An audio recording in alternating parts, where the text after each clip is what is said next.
తనని అర్థం చేసుకోవడంలో మన వల్ల పొరపాటు జరిగింది ఆలియా. అసలు ప్రవీణ్ ప్రేమిస్తున్న అమ్మాయి ప్రజ్ఞ కాదు. ఈ విషయం అభికి ఎలా తెలిసిపోయింది? ఒకవేళ ప్రజ్ఞ అభికి చెప్పలేదు కదా? ఏమంటున్నావన్నయ్య నువ్వు? ప్రవీణ్ తన్ని ప్రేమించడం లేదంటే మరెవరిని ప్రేమిస్తున్నాడు చెప్పన్నయ్య? ప్రవీణ్ ఎవరిని ప్రజ్ఞ ప్రేమిస్తున్నాడు? చెల్లెలు బుల్బుల్ని. బుల్బుల్ని బుల్బుల్ని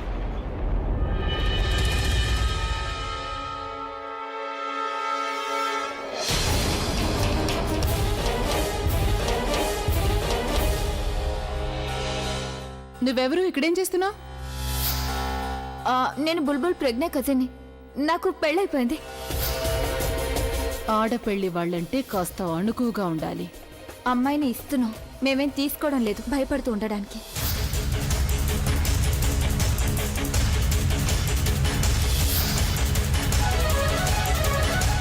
నాకొక్క అవకాశం వస్తే మొత్తం అన్నిటికీ లెక్క తేల్చుకుంటాను నేను. ఒకవేళ అదే నిజమైతే నేను ఆ అవకాశం కోసం వెయిట్ చేస్తాను. ఎందుకంటే అలాంటి ఎన్నో లెక్కలు నేను సరిచేయాలి. నువ్వు అలాంటి వాటి గురించి ఊహించలేవు కూడా.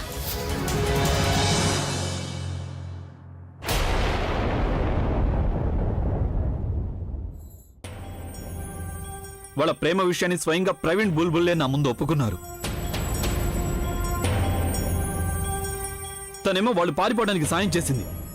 నేనెవరికి ఏ సాయము చేయలేదు. నిజానికి నేను ప్రవీణ్ కి నచ్చ చెప్పాలనుకున్నాను. తను బుల్బుల్ని పూర్తిగా మర్చిపోయి ఆలియాని పెళ్లి చేసుకోవాలి అని. ఈ రోజు కూడా నేను అక్కడికి ప్రవీణ్ ని ఆపడానికి వెళ్ళాను. కానీ మీరు డూ యూ రియల్లీ థింక్ నేను నీ వాగుడు మొత్తం నిజం అనుకుంటానని? నేను ఇన్ని రోజులు నీతో కలిసి ఉన్నందుకు నేను నిన్ను పూర్తిగా అర్థం చేసుకున్నాను. పైగా అక్కడికి వెళ్ళాక కూడా నువ్వు కావాలని నన్ను నా చేతులు పట్టుకుని ఆపావు. వాళ్ళిద్దరు పారిపోవడానికి సహాయం చేశావు. నేను మిమ్మల్ని వాళ్ళ వెనక పడకుండా ఆపాలనుకోలేదు. తన మీద చేయి చేసుకోకుండా ఆపాలనుకున్నాను. అయినా నేను ప్రవీణ్ ని పంపించలేదు. తనే స్వయంగా.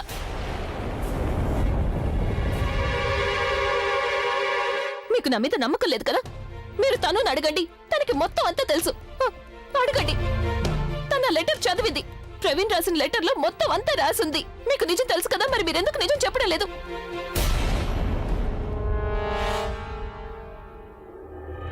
నేను ఆ లెటర్ని చదివేశాను.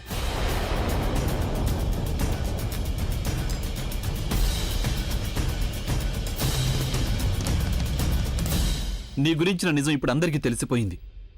నువ్వే ప్రవీణ్ని పంపించేశావు. ఓరి భగవంతుడా, ఒకవేళ అభి తన ఎదురుగా నన్ను లెటర్ గురించి అడిగితే? నీ గురించి అతి పెద్ద నిజం అందరి ముందు బయటపడిపోయింది. నువ్వు మరొకసారి అందరినీ మోసం చేశావు. నువ్వు అలాగే నీ చెల్లెలు బుల్బుల్ ఇద్దరు మోసగత్తెలే. మేము మోసకత్తెలు అయితే మరి మీ అందరినీ ఏమనాలి? ఇదంతా అసలు మీరే కదా మొదలు పెట్టారు. పెళ్లి అనే పేరుతో ప్రతి ఒక్కరిని మీరు మోసం చేస్తూ వచ్చారు. నన్ను, నా కుటుంబ సభ్యుల్ని, చివరికి మీ నాన్నమ్మను కూడా మోసం చేశారు. తను ప్రేమించిన మనిషి తనకి దక్కలేదు అంటే అప్పుడు ఎదుటి వాళ్ళ సంతోషాన్ని లాగేసుకుంటారా మీరు?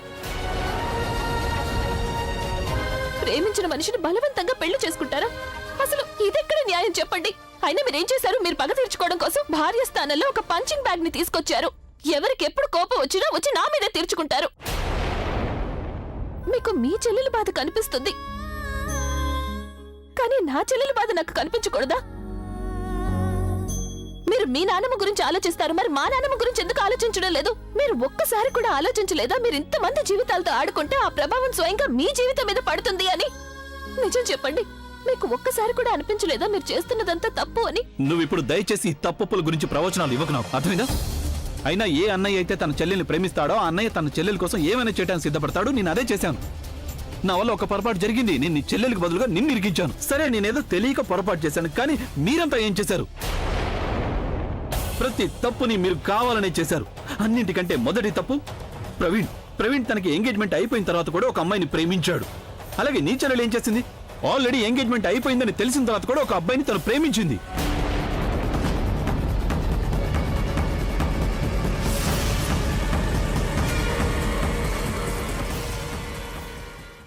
అంత తెలిసిన తర్వాత కూడా నువ్వు అందరి దగ్గర నిజాన్ని దాచిపెట్టావు. ఇక నువ్వు చేసిన అతి పెద్ద తప్పు ఏంటంటే నా చెల్లెలి పెళ్లి మంటపం నుంచి తన కాబోయే భర్తని నువ్వు పారిపోయేలా చేశావు. ఒకవేళ నీ దృష్టిలో నువ్వు చేసిన ఈ తప్పులని తప్పులుగా అనిపించట్లేదంటే అప్పుడు నేను కూడా ఏ తప్పు చేయలేదు. నువ్వు ఏ అమ్మాయివని నేను నిన్ను పెళ్లి చేసుకున్నానో అసలు నువ్వు ఆ అమ్మాయివి కాదన్నప్పుడు ఇక ఈ బంధానికి అర్థం ఏముంది? ఇప్పుడు నేను నీకు అన్ని బంధాల నుండి విముక్తి కలిగిస్తున్నాను.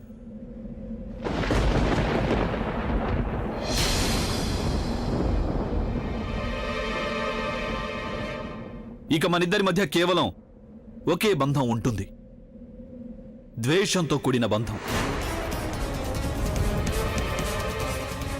నువ్వు నీ చెల్లెలి సంతోషం కోసం నా చెల్లెల్ని ఏడిపించావు కదా, ఇప్పుడు నేను నిన్ను ఏం చేస్తానంటే నీ కుటుంబంలో వాళ్ళు మొత్తం నిన్ను జీవితాంతం ఏడుస్తూ ఉంటే చూస్తూ ఉంటారు. అని నువ్వు తనతో ఎందుకు మాట్లాడుతున్నావు? నా మాట విని నువ్వు తన చాప్టర్ ని శాశ్వతంగా క్లోజ్ చేశానయ్యా. ఇలాంటి అమ్మని ఎవరు నమ్మగలరు? తను ఇక్కడ నుంచి బయటకు వెళ్ళిన తర్వాత తన ఆ కళ్ళు చూడు స్నేహితుడితో కలిసి మనల్ని డబ్బు అడగచ్చు, మన మీద కేసు వేయొచ్చు అన్నయ్యా. ఫినిష్ ఆ చాప్టర్ అన్నయ్యా. షీఈ్ రైట్. మనం ఎలాంటి ప్రాబ్లమ్స్ ఫేస్ చేయకుండా తనని ఇంట్లోంచి బయటకు పంపించేయాలి. అంతేకాదు తనని పర్మనెంట్ గా మన జీవితాల్లోంచి బయటకు పంపించేయాలి. నిజానికి 3 తప్పులు చేసింది తను. మా దగ్గర నిజం దాచింది, ప్రవీణ్ ని పెళ్లి నుండి తప్పించింది, అలాగే నానమ్మని మోసం చేసింది. తనకి కఠినమైన శిక్ష వేయాలి. నిన్ను తను చంపేయాలి. చంపేయాలన్నయ్యా. మనందరి జీవితాన్ని నాశనం చేసింది. వదిలేనయ్యా. అన్నయ్య, ముందు నువ్వు ఇంటి నుంచి బయటకు పంపించే అన్నయ్య. అలియా, అలా చేస్తే మనం తనకు శిక్ష వేసినట్టు కాదు, శిక్ష నుంచి విముక్తి కలిగించినట్టు అవుతుంది. తనకు ఎలాంటి శిక్ష వేయాలంటే దానిని తను రోజు అనుభవించాలి. తను ధనవంతురాలు కావాలని కళ్ళు కంది కదా, అదే కళని తను తన చెల్లెలికి కూడా చూపించింది.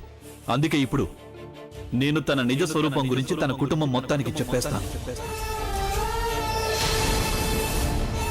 ఎప్పుడైతే వీళ్ళ అమ్మ, నాన్నమ్మ, మా నాన్నమ్మ తనని ద్వేషించడం మొదలు పెడతారో అప్పుడు తన జీవితం తనకి పూర్తిగా నరకంగా మారిపోతుంది. అప్పుడు తన జీవితం అంటే విసిగిపోయి తనే స్వయంగా సూసైడ్ చేసుకుంటుంది.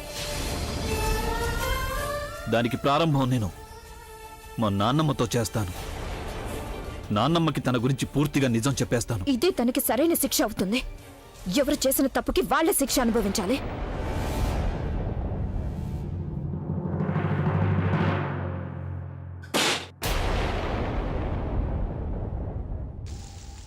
బుల్బుల్, నువ్వెందుకు అర్థం చేసుకోవడం లేదు? మనం ఇప్పుడు అక్కడికి వెళ్ళడం అంత మంచిది కాదు. నేనేవి వినను, ఏమీ అర్థం చేసుకోదలుచుకోలేదు. నువ్వు వెంటనే నీ ఫ్రెండ్ కి ఫోన్ చేయి. నేను తెలుసుకోవాలి మా అక్క అక్కడ పూర్తిగా క్షేమంగా ఉందా లేదా అని. అభి తన మీద కోపడుతూ ఉన్నాడంటే దయచేసి నువ్వు ఆయనకి నచ్చజెప్పు. ఇందులో మా అక్క తప్పేమీ లేదని, మా అక్క ఏమీ చేయలేదు, మొత్తం అంతా నువ్వు నీ ఇష్ట ప్రకారమే చేస్తున్నావు అని.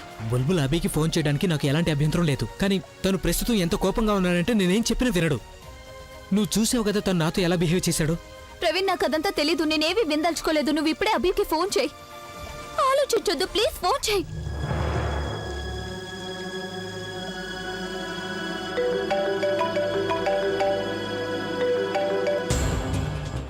నీకెంత ధైర్యం? ఇంత జరిగిన తర్వాత కూడా నువ్వు నాకు ఫోన్ చేసావా? అభి, నేను ఇప్పుడు ఎందుకు ఫోన్ చేశానంటే అక్కడ మాటలేవి విందల్చుకోలేదు. నువ్వు ఏదైతే చేయాలనుకున్నావో అది చేసావు కదా. ఇప్పుడు నేనేం చేయాలో అది నేను చేస్తాను. ఇక మీద నువ్వు నాకెప్పుడు ఫోన్ చేయొద్దు, అలాగే నాకు నీ మొహం కూడా చూపించొద్దు.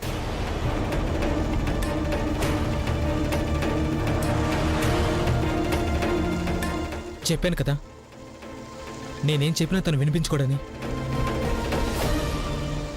ఎదుటి వాళ్ళకి మొహం చూపించలేనంత నీచమైన పని ఎప్పుడు చెయ్యకూడదు.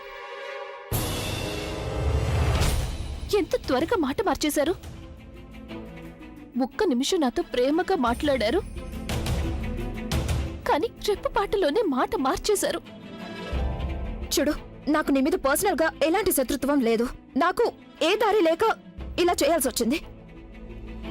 నేను అభిని ప్రేమిస్తున్నాను. అయినా నువ్వేమైనా అనుకో, దానివల్ల నాకెలాంటి నష్టం లేదు. నాకేమైనా నష్టం కలుగుతుందంటే అది అభి మాటల వల్ల మాత్రమే. అభి నా గురించి ఏం ఆలోచిస్తాడు, నా కోసం ఏం చేస్తాడు అనేదే. ఒకవేళ నేను అందరికీ నిజం చెప్పేశానంటే అప్పుడు అభికి, ఆలియాకి నీ మీద ఉన్న ద్వేషం పూర్తిగా జాలిగా మారిపోతుంది. నేనైతే మీ పెళ్లిని ఒక షరతు మీదే జరగనిచ్చాను. ఆలియా పెళ్ళైన తర్వాత వీళ్ళు నిన్ను మెడ పెట్టుకుని ఇంటి నుంచి బయటికి గెంటేస్తారు. ఒకవేళ వాళ్ళకి నిజం తెలిసిపోయిందంటే అప్పుడు వాళ్ళు నీ మీద జాలి పడతారు. అలాగే నాన్న ఇచ్చే ప్రెషర్ కి లొంగిపోయి నిన్ను జీవితాంతం ఇక్కడ ఈ ఇంట్లోనే ఉండనిస్తారు. అప్పుడు నా పరిస్థితి ఏమవుతుంది? మీ బలహీనత నాకు కనిపిస్తోంది, కానీ ఆయన మీద ఉన్న ప్రేమ కనిపించడం లేదు. ఆయన మీద మీకున్న ప్రేమ కేవలం అబద్ధపు ప్రేమగా అనిపిస్తోంది. ఎందుకంటే నిజంగానే మీరు ఆయన ప్రేమిస్తే అప్పుడు మీరు ఆయన గురించి ఆలోచిస్తారు, మీ గురించి కాదు. నా ప్రేమ అబద్ధపు ప్రేమ కాదు. మనస్ఫూర్తిగా ప్రేమిస్తున్నాను నేను అభిని. ప్రేమలోను యుద్ధంలోనూ ఏం చేసినా అది న్యాయమే అని అంటుంటారు కదా. మీలాంటి వాళ్ళు డబ్బు ముందు ప్రేమని ఎంత చవకగా మార్చేశారు అంటే దానికోసం మీరు ఏం చేయడానికన్నా సిద్ధంగా ఉంటారు. మీలాంటి అమ్మాయిని ఆయన ప్రేమించినందుకు నాకు చాలా బాధగా ఉంది. మీరు కేవలం మీ డబ్బు కోసం, కెరియర్ కోసం ఆయన నన్ను పెళ్లి చేసుకొనిచ్చారు. అలాంటిది ముందు ముందు ఏం చేస్తారో అని భయంగా ఉంది.